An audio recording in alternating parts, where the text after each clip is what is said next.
Iniciando hoje um novo tema, maturidade espiritual. Se você pegar no dicionário, lá no Google, o que é maturidade, né? Não estou falando maturidade espiritual, vamos falar maturidade. Maturidade é o estado das coisas que atingiram seu desenvolvimento completo. Ou seja, o que é maturidade? É quando a gente sai da infância, vai para a adolescência, chega na juventude e a idade adulta. Isso é maturidade. Interessante que, se você ver a vida de Jesus, ele começou o trabalho dele com 30 anos de idade, né? Por que ele começou com 30 anos de idade? Exatamente porque, para o judeu, a maturidade somente acontecia com 30 anos. Ou seja, 30 anos aquela pessoa estava completa, preparada. Aqui no Brasil, para você ser presidente da República, não sei se você sabe, tem uma idade mínima para isso. Para você, alguns cargos, tem que ter uma idade mínima. Ou seja, por quê? Porque entende que você tem que ter o quê? Uma experiência, uma maturidade para assumir aquela função tão importante para a nação. Ou seja, maturidade é quando você cresce, você se desenvolve, você chega na sua plenitude, na sua capacidade perfeita, né? Isso chama-se maturidade. E na Bíblia, nós temos algo chamado maturidade espiritual. Ou seja, o que é maturidade espiritual? É quando você também chegou no momento da sua vida de ter uma vida com Deus correta, saudável, né? Maturidade espiritual. Tem um texto lá em 1 João, que fala de algumas fases da nossa vida. Olha o que diz na tela: filhinhos, eu vos escrevi porque conheceis o Pai. Pais, eu vos escrevi porque conheceis aquele que existe desde o princípio. Jovens, eu vos escrevi porque sois fortes, e a palavra de Deus permanece em vós, e tendes vencido o maligno. Veja bem, lá na tela, nós temos 3 tipos de pessoa. Começa o verso 14, filhinhos. Depois no verso lá aparece, ainda no 14, pais. E lá no finalzinho fala jovens. Nós temos então 3 tipos de pessoas: filhinhos, jovens e pais. E aqui, irmãos, não é a questão de idade, porque ele fala filhinhos, né? Ou seja, ele está chamando aqueles crentes que estão ainda no começo da fé. Jovens, ele fala aqueles crentes que já estão num processo de maturidade. E pais, aqueles que já são mais capacitados, têm um conhecimento de Deus mais profundo, e agora podem o quê? Ensinar a outros a palavra de Deus. Então, filhinhos, jovens e pais, isso chama-se maturidade. Todos nós deveríamos começar assim: filhinhos, depois ir para jovens e chegarmos a pais. Eu pergunto para você hoje, quem você é? Né? Em que estágio você está? Não precisa responder, mas para si mesmo, você é um filhinho? Né? Alguém que está começando agora na igreja, na fé, na leitura da Bíblia, da oração, recém-convertido, recém-chegado na igreja. Você é um filhinho? Ou você é um jovem, cristão em crescimento? Você ainda está numa fase de caminhada com Deus? Ou você já se considera um pai? Alguém que já tem uma caminhada mais longa na igreja, na fé, alguém que já está, vamos dizer, até mesmo discipulando pessoas, evangelizando pessoas, né? Ou seja, vamos fazer essa pergunta na célula, tá? Para você poder responder lá no grupo pequeno, né? Quem é você? Filhinhos, jovens ou pais? Como você se identifica, tá? E veja bem, irmãos, não tem a ver com idade biológica, tá? Eu posso ter aqui na igreja, por exemplo, uma pessoa de 50 anos, 60 anos, e falar assim: olha, eu me considero filhinho. Por quê? Porque eu me converti agora, recente. Eu ainda nem sei manusear a Bíblia. Eu ainda estou aprendendo a orar. Não sei nem fazer uma oração. Ou seja, você é um filhinho. E eu posso ter aqui na igreja um adolescente, como eu tenho adolescentes aqui na igreja, jovens, que conhecem muito da Bíblia, que já discipulam pessoas, que já evangelizam, que já conhecem a palavra de Deus, que oram muito mais que muitos adultos. Ou seja, não está relacionado à idade biológica. A maturidade espiritual está relacionado a um compromisso pessoal, de crescimento, de desejo de ser mais parecido com Cristo, de desejo de estar mais envolvidos nas coisas da igreja, na oração, na leitura da Bíblia, no jejum, ou seja, está relacionado à sua experiência e relacionamento com Deus. Olha que frase bonita: envelhecer é inevitável, amadurecer é uma opção. Vou repetir: envelhecer é inevitável, amadurecer é uma opção. Lembra quando Paulo escreveu a Timóteo? Ele diz assim: ninguém despreze você por a tua mocidade, ninguém despreze. Ou seja, Timóteo era um pastor jovem, mas era um pai, era um homem já maduro espiritualmente. Ninguém despreze por você ser jovem. Então, não está relacionado à idade, está relacionado ao seu envolvimento com as coisas de Deus. As coisas de Deus, isso significa maturidade espiritual, tá? E para falar desse tema, maturidade espiritual, nós vamos usar a carta de Tiago, né? Tiago é um livro pequeno, lá no finalzinho da Bíblia, ele tem 5 capítulos, então cada domingo do mês de agosto, nós vamos falar de um capítulo. Hoje, capítulo 1, domingo que vem, capítulo 2, no outro domingo, capítulo 3, e assim por diante, nós vamos falando da maturidade no livro de Tiago. Por quê? Porque o livro do Tiago nos incentiva a isso, nos incentiva a ser maduros na fé. O livro de Tiago é um livro muito prático, é um livro de princípios práticos, ou seja, faça isso, faça aquilo, seja assim, é muito direto. O livro de Tiago é comparado ao Sermão do Monte, aquele texto de Jesus em Mateus 5, 6 e 7, onde Jesus é muito direto no seu ensino.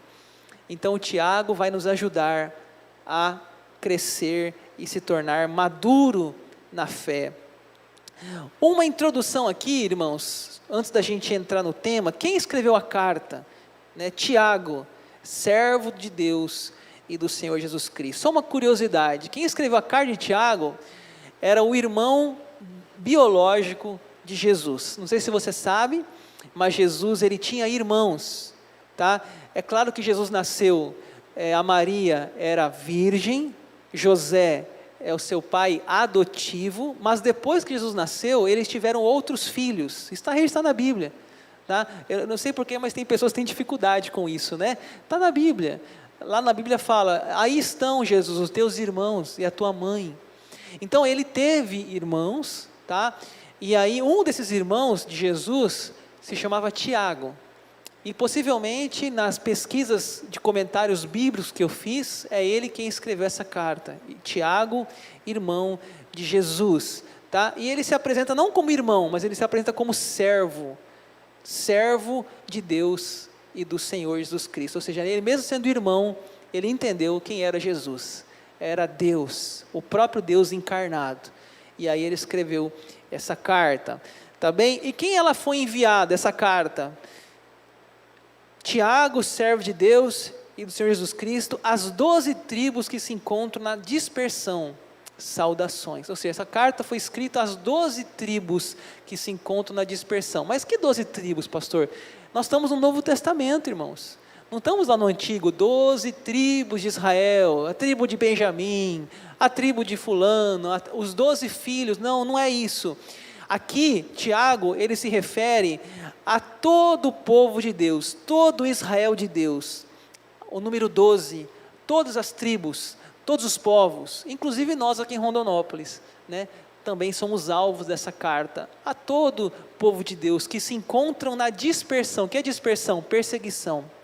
Eles foram espalhados, eles estão cada um no lugar, um está em Damasco, o outro está em Jerusalém, o outro está na Judéia, o outro está na Samaria, e cada um está no lugar, por causa da perseguição aos cristãos. Então essa carta é para todo o povo de Deus. E baseado em Tiago, hoje o nosso tema é as provações, tá? Capítulo 1, vamos falar hoje provações. Então vamos começar lá no versículo 2, as provações. Meus irmãos, tende por motivo de toda alegria o passardes por várias provações. Então, olha aqui, o que é uma provação? Provação é uma dificuldade que testa a nossa fé. você pode estar agora, nesse momento, passando por uma provação, né? Não sei o que, alguns passando provação no trabalho, alguns passando na família, problema no casamento, problema com o filho, né? Alguns passando problema de saúde, problema na vida emocional, ansiedade, depressão, síndrome do pânico, enfim, pensamentos suicidas, eu não sei, são muitas coisas que o ser humano padece nessa terra, muitas dificuldades, mas o que acontece? Nós vamos ver aqui hoje que essas provações, né, elas servem para o quê? Para testar a nossa fé. Elas servem para nos levar ao amadurecimento, a um crescimento, tá? É isso que Tiago vai nos falar. Tem um texto paralelo, 1 Pedro, que fala sobre isso também. Nisso exultais, embora no presente por breve tempo, se necessário, sejais contristados por várias, olha lá, provações, para que uma vez confirmada o valor da vossa fé, muito mais preciosa do que o ouro perecível, mesmo apurado por fogo, redunde em louvor, glória e honra na revelação de Jesus Cristo. Olha, uma maneira interessante de entender isso aqui é o símbolo do ouro. O que é o ouro? O ouro, quando ele é retirado lá, né, na sua primeira forma, né, ele tem que ser o quê? Purificado, esse ouro. Então esse ouro, ele é derretido no fogo, e quando ele é derretido, separa ali as impurezas, né? O ourives é quem trabalha com ouro, ele consegue claramente ver o que é ouro e o que não é ouro, o que é impureza.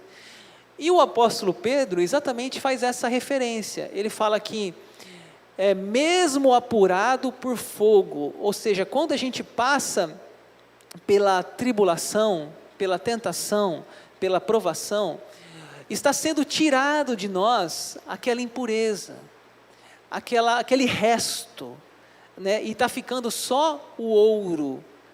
Então, é uma forma da gente entender isso aqui, que a provação, de alguma maneira, é uma purificação, é uma preparação, é uma forma de a gente sair melhor do que quando a gente entrou.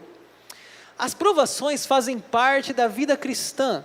Meus irmãos, tende por motivo de toda alegria passardes por várias provações. Veja que ele chama a gente de quê? Meus irmãos, né? Ou seja, eles são irmãos, mas passam por provações. Eles são crentes, mas são perseguidos. Eles são cidadãos do céu, mas estão dispersos pela terra. Gente, olha, essa ideia de que assim, fui para a igreja, agora minha vida vai ser uma bênção. Fui para a igreja, agora tudo vai dar certo. Essa é uma ideia errada. Nós conversávamos numa célula essa semana exatamente sobre isso. Que quando você começa a ir para a igreja, começa a se entregar a vida a Cristo, aí começam os seus problemas, né? Aí começa. Por quê? Vai começar a separação, a purificação, o ouro, a impureza, né? Assim que vai começar. Então essas igrejas na televisão, né? Venha para a igreja e Deus vai te dar o dobro. Aí você vê os testemunhos, né, nessas igrejas, né? Fala o seu testemunho. Cheguei aqui, tinha um carro, hoje tenho 2. Cheguei aqui, tinha uma casa, tenho 3. Cheguei aqui, minha firma, minha empresa estava quebrada, hoje tem 3 empresas. Gente, espera aí, né? Aí a pessoa vê aquilo lá, fala, eu vou para a igreja por quê? Porque eu vou ficar rico? Porque eu vou prosperar? E aí quando ela está entregando a vida a Deus, a Cristo, com o objetivo errado. Ela está achando que vai resolver os seus problemas, mas aí ela não entende, né? Ela não percebe que ir para a igreja não significa ausência de problemas. Não percebe, e aí vem a frustração, né? Não, o que mais tem hoje é crente desviado, né? O que você é? Eu sou evangélico desviado, né? Ou seja, porque entendeu errado, ensinaram errado, né? Eu não ensino isso aqui para vocês, não, né? Você quer andar com Cristo? O que ele disse? No mundo tereis aflições, mas tem de bom ânimo, eu venci o mundo. Então essa vida é uma vida difícil. A vida cristã não é um mar de rosas, uma colônia de férias, uma redoma de vidro. Não, a vida cristã é prova, é luta, é tentação, é dificuldade, é remar contra a correnteza. É assim que é a vida cristã. Então não entenda errado, porque senão você vai se frustrar com Deus, e Deus não prometeu isso. Isso é ensinamento errado, né? As provações fazem parte da vida cristã, tá? De onde vêm as provações? Deixa eu explicar uma coisa aqui para vocês. De onde vêm as provações, né? Primeiro, da nossa humanidade, né? Ou seja, tentações, provações, tribulações, elas vêm da humanidade. A Bíblia fala assim: o sol nasce sobre os justos, sobre os injustos. Esses dias deu um frio, né, aqui em Rondonópolis, um frio meio diferente, né, um negócio meio estranho. A gente fala, nossa, está mudando as coisas, né? Porque esse mês agora de julho aqui em Rondonópolis foi frio o mês inteiro praticamente. Então, faz tempo que eu não via esse frio aqui. Eu moro 10 anos aqui. Faz tempo que eu não via assim um mês inteiro. Essas mudanças climáticas, tsunamis, maremotos, mudanças vendavais, coronavírus, bactérias, são coisas da humanidade, e nós estamos aqui, gente, nós estamos nessa terra, nós estamos sensíveis a essas coisas, né? Se der um vendaval aqui em Rondonópolis, uma tempestade, nós estamos morando aqui, nós vamos sofrer também. Não é porque a gente é crente que a nossa casa vai estar blindada, não. O coronavírus, muitos cristãos foram levados. Então nós não estamos livres, não é porque você é cristão que você tem uma pólice de seguro contra tempestade. Não tem, não tem. Isso faz parte da humanidade, né? Essa humanidade que tudo que acontece nós sofremos. Ontem eu estava voltando da célula, passei perto da minha casa lá, uma pessoa jogando fogo lá no terreno baldio, né? Agora começa, né, essa questão do fogo. Eu espero que os membros dessa igreja, você que me assiste, consciência, irmãos, consciência. Colocar fogo é crime, tá? Vamos dar exemplo. Se você tem esse hábito cultural, é hora de mudar, porque isso é extremamente errado. Isso faz mal para as pessoas. Imagine um bebezinho que mora do lado daquele terreno, respirando aquela fumaça.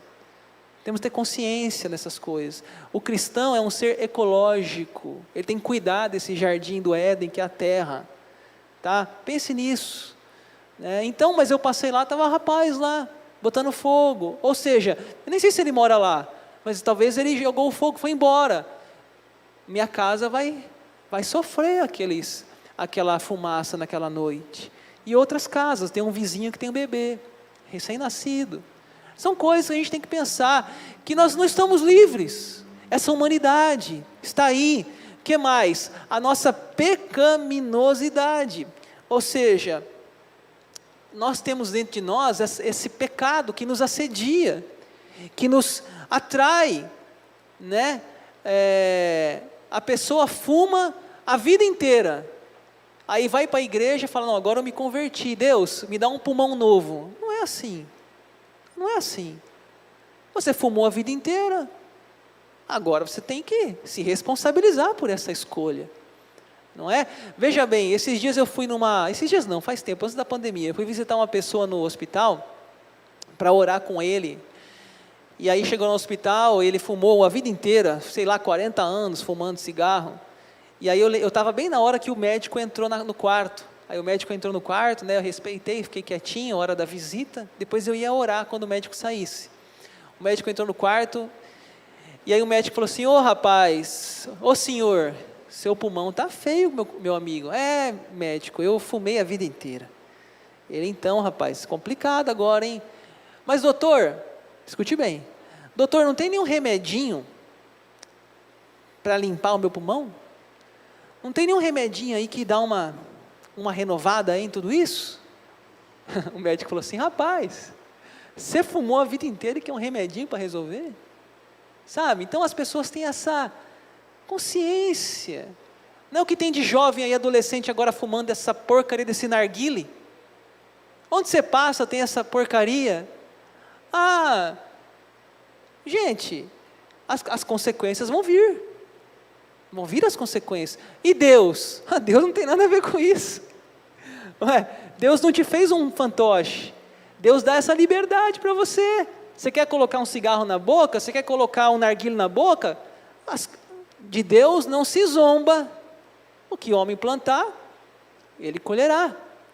Ou seja, nós temos que entender que não foi Deus, irmãos, que inventou as facas, os arcos, as flechas, as armas, as bombas. Não foi Deus. Não foi Deus. Isso é pecaminosidade do homem, né? Não pode culpar a Deus por um filho morto por um motorista embriagado. Quantas pessoas aí bebem aí a noite toda, pegam um carro, dirigem como se tudo fosse normal? Pecaminosidade, né? Pecaminosidade. Que mais? As provações, as tentações, as tribulações vêm desse mundo distante de Deus. Tentações de dentro da carne, tentações de fora, do mundo. Aquilo que os olhos veem, aquilo que os olhos querem cobiçar, né? Põe aí na Globo, horário nobre, 7 horas da noite, Globo Rural, Globo Ecologia, 7 da noite, Globo Ciência, irmão, todo mundo sai do canal, sai. Agora põe lá Globo Big Brother Brasil, aí a audiência vai lá em cima. É câmera na piscina, é câmera no banheiro, é câmera não sei aonde, aí a turma assiste, né? Porque esse é o mundo, é o que os olhos veem, as coisas de fora, é o que chama a atenção, né? Então tudo isso aí, está aí hoje, a nossa humanidade, esse mundo distante de Deus, essa carne que quer essas coisas, redes sociais, né? Há tanta porcaria hoje, né, gente, em rede social, tanta porcaria, há tanta coisa desnecessária, tanta luxúria, vaidade, tanta coisa assim que a gente fala, meu Deus, eu fico imaginando minha avó, meu bisavô levantar da cama e abrir o Instagram, que ele tomava um susto, porque é uma coisa assim, eu assusto algumas coisas, falo, cara, esse povo está, a busca por um like, a busca por uma curtida, né, a foto mais emocionante, se envolve com um leão, com não sei o que, com um tigre, aí dá mais curtida. É umas coisas assim que a gente fala, para onde está indo esse mundo, gente? Para onde está indo? Então, muita coisa, cinema, né, filme de terror, você já viu quanto filme de terror? Vocês já viram isso? Eu nunca vi tanto, sempre que você vai lá no cinema tem um filme de terror. Deve ter gente que gosta. Eu não sei como assiste, mas tem. Enche a cabeça dessas coisas. Quarto lugar, as tentações também, as provações vêm do diabo. O diabo é aquele que fica no meio de campo, né? Aplaudindo, aquela família quebrando pau na hora do almoço ali, o divórcio, é isso aí, gente, né? Vamos lá, briga mesmo, né? Olha a Globo aí para vocês, assiste, vai, não sei que televisão aí, que cinema, que filme, que livro, que revista, que Instagram, Facebook, toma aí, de bandeja para vocês, está aí. É o diabo, né? A carne, o mundo e o diabo, né? Alguém já disse, são os 3 inimigos do crente. Então eles existem. E por último, as tentações, as provações também às vezes pode vir da permissão de Deus. Temos exemplo de Abraão. Deus chama Abraão e fala assim, Abraão, me dá o seu filho, o seu único filho, leva ele lá no Monte Moriá e sacrifica ele lá. Diz que Abraão foi e levou lá o seu filho. Na hora do sacrifício, Deus falou, para, tem ali um carneiro ali, amarrado ali, preso nos arbustos, pega o carneiro, sacrifica, seu filho está livre, porque eu vi, Abraão, que você teme a Deus. Ou seja, agora o difícil, irmãos, é saber de onde que vem o que nós estamos passando. O difícil é saber o que você está passando agora, se vem do diabo, se vem da pecaminosidade, se vem da humanidade, se vem de Deus, se vem... Aí, meu irmão, chama discernimento espiritual, para saber o que você está passando, se é da onde que vem, da onde que está vindo. Discernimento espiritual, não tem outra forma, né? Às vezes é permissão de Deus, às vezes não é permissão de Deus, é do diabo mesmo para te derrubar, enfim, aí está a diferença, né, da provação e tentação. Provação vem de Deus, tentação do diabo. Provação vem de cima, tentação vem de baixo. Provação para nos tornar melhor, tentação para nos derrubar. Mas, como saber isso? Cada caso é um caso, cada pessoa é uma pessoa, cada situação é uma situação. Discernimento, para saber. Mas eu estou usando aqui o termo, no livro de Tiago, num termo genérico, tá? Abrangendo tudo, tá? Líderes de célula, atenção, presta atenção nisso. O tema de Tiago, provações, é um tema genérico. Ou seja, tentação, diabo, carne, mundo, Deus, o que vier, da onde vier, a gente tem que saber discernir. Estou falando aqui num termo genérico, tá? Isso pode ter dúvidas na célula essa semana. Qual é o tema? O termo provação, termo genérico para tudo isso, inclusive tentação. Eu creio que Tiago está referindo também às tentações aqui. Tá? Então, ó, as provações são variadas. Veja bem o que está escrito ali. Meus irmãos, tende por motivo de toda alegria o passardes por várias provações. Eu acho legal isso aqui. Legal assim, não é legal não, interessante, porque nunca é legal provação. Mas, o que é várias? A palavra grega, várias aqui, é traduzido como muitas cores. Tem tentação da cor azul do céu, aquela tentação bem facinha, ou provação, ou tribulação, bem facinha, que logo você vai resolver. Mas tem aquela tentação, ou provação, de cor cinza escuro. Ou seja, aquela provação ali, você vai ter muita paciência para resolver e enfrentar. Às vezes vai anos ali de prova, né, de luta, de dificuldade, enfim. Temos que entender qual a cor, né, são várias. Há provas fáceis, há provas difíceis. Há momentos que você vai rapidamente resolver e outras que vai dar muito trabalho para sair delas. Mas, boa notícia, as provações são passageiras. O que fala ali, ó, Tiago 1,2? Meus irmãos, tende por motivo e toda alegria o passardes, ou seja, passa.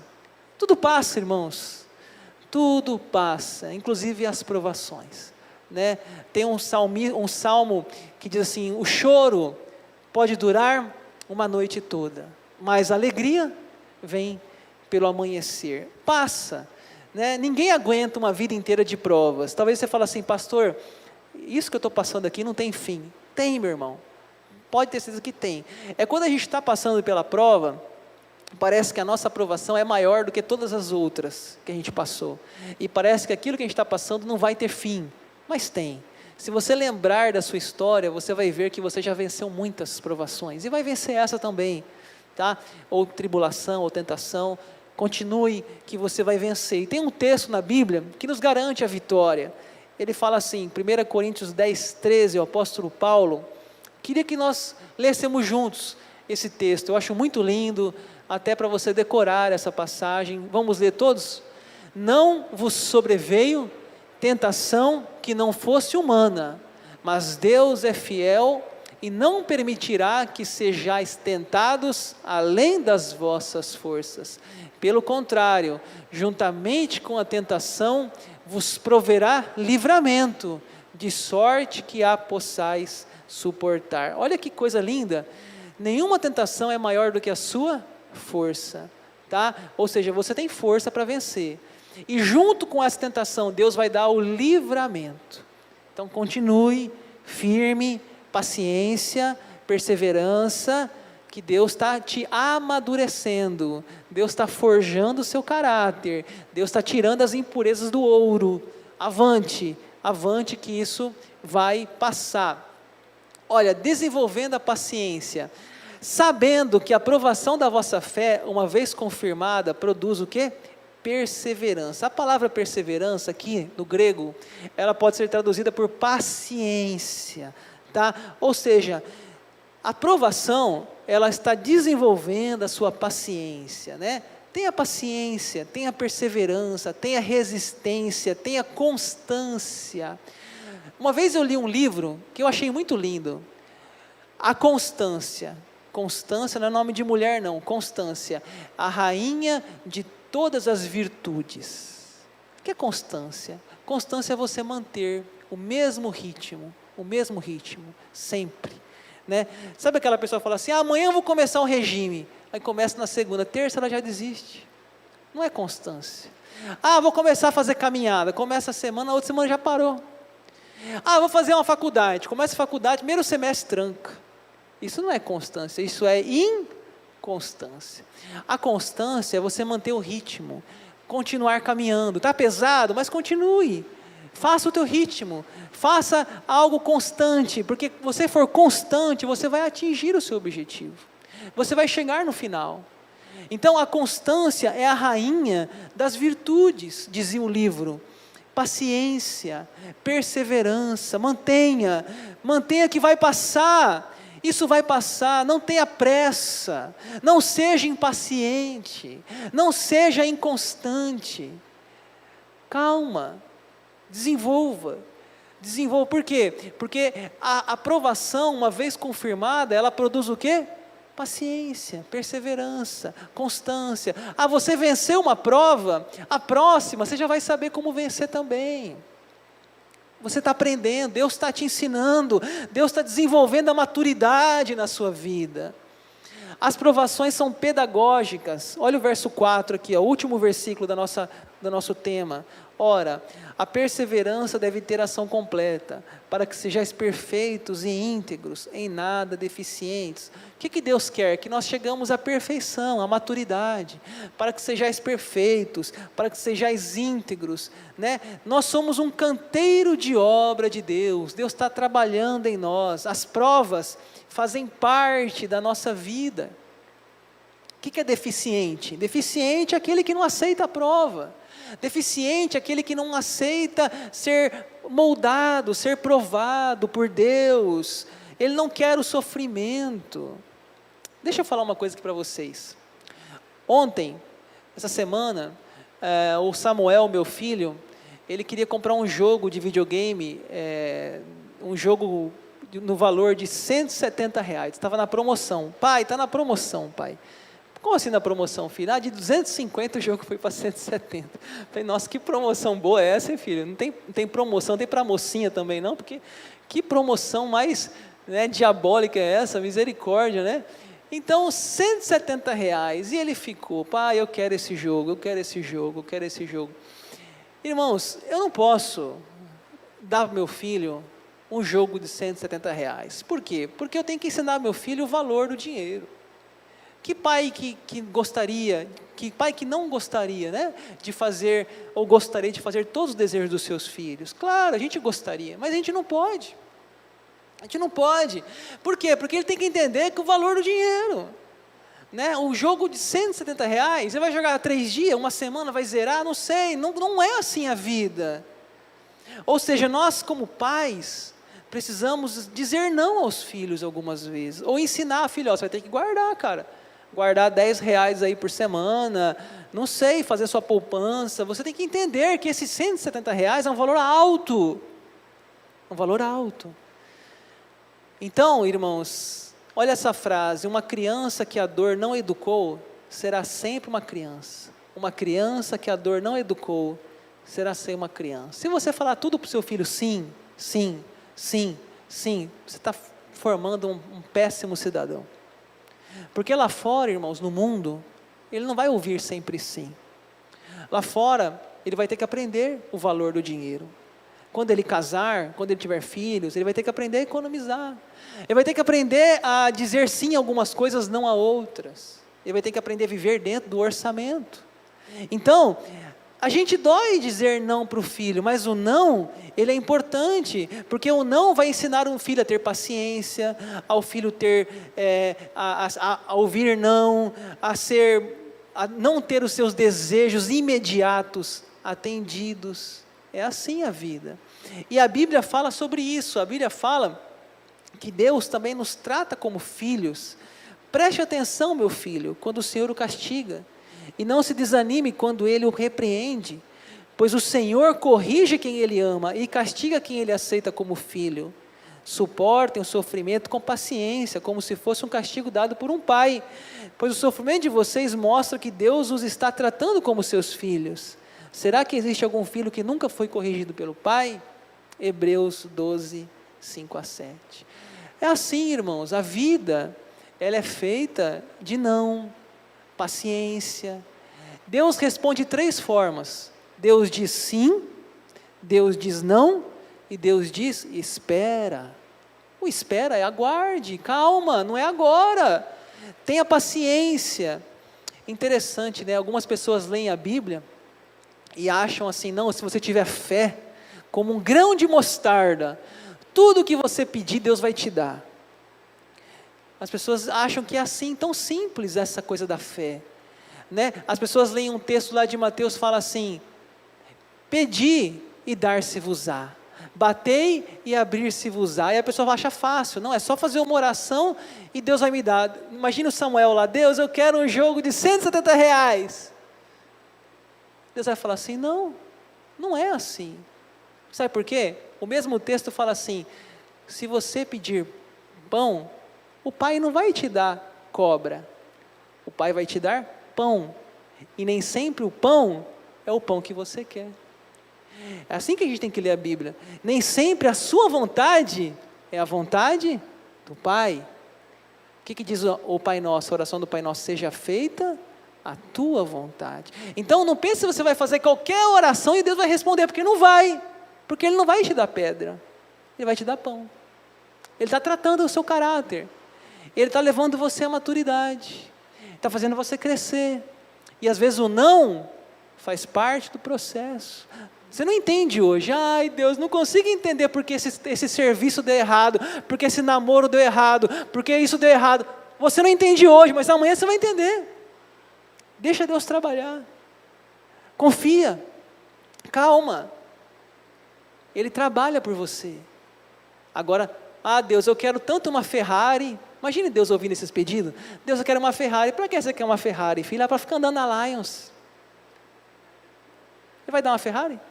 Não, mas se eu tiver fé como o tamanho de um grão de mostarda, gente, vamos amadurecer na fé, gente. Ele não vai te dar pedra não, porque Ele não quer ver você na Lions desfilando de Ferrari. Ele quer ver você, nem que for num ninho, mas fazendo bem às pessoas. Não o seu egoísmo, mas o altruísmo. É isso que Ele quer ensinar em você. É isso que Ele quer desenvolver em seu caráter, na sua maturidade. E aqui eu vou encerrando. Qual deve ser a nossa atitude? Meus irmãos, tende por motivo de toda alegria o passardes por várias provações. Ou seja, em vez de reclamar, murmurar, alegre-se em Deus. Tenha alegria. O apóstolo Paulo em Filipenses disse assim, alegrai-vos sempre no Senhor. Aí você fala, pastor, mas é fácil para ele falar, ele é apóstolo. Não, ele estava preso. O apóstolo Paulo estava preso. E ele escreve, alegrai-vos sempre no Senhor. Meu irmão, é muito fácil estar alegre. Estou tão alegre hoje, pastor, por quê? Porque fui lá na concessionária e tirei um carro novo. O meu carro, pastor, veio até com um lacinho, assim, sabe aqueles laços que eles põem no carro? Irmãos, todo mundo se alegra nesse dia. Todo mundo fica alegre no dia do pagamento de salário. Mas e no final do mês? E quando as contas não fecham? E quando o casamento vai mal? E quando os filhos estão rebeldes? E quando o problema no trabalho? Alegrai-vos no Senhor. É um mandamento. Alegrai-vos. Coloca na mão dEle. Entregue para Ele. Confia nele. Entrega o teu caminho ao Senhor, diz a Bíblia, Salmo. Confia nele. Ele vai fazer por você. Então a gente precisa se alegrar. Não só quando tudo vai bem, mas também nas horas da prova, porque nós cremos que diz em Romanos 8, todas as coisas cooperam para o bem daqueles que amam a Deus. Amém? Maturidade. Irmãos, maturidade você não vai aprender lendo um livro. Maturidade você vai aprender nas provas. Vai passar essa prova. Deus está forjando o seu caráter. O louvor pode se preparar aqui. Vai passar. Deus vai te levar para o final dessa prova. Mas mantenha fiel. Mantenha-se fiel. Mantenha-se firme. Deus está desenvolvendo os seus músculos espirituais. As provações vai fazer você uma pessoa melhor. Eu não sei qual a provação que você está passando, mas Deus está trabalhando em tudo isso, pode ter certeza. Confia, espera, se aproxime de Deus e Ele vai te ajudar em tudo isso.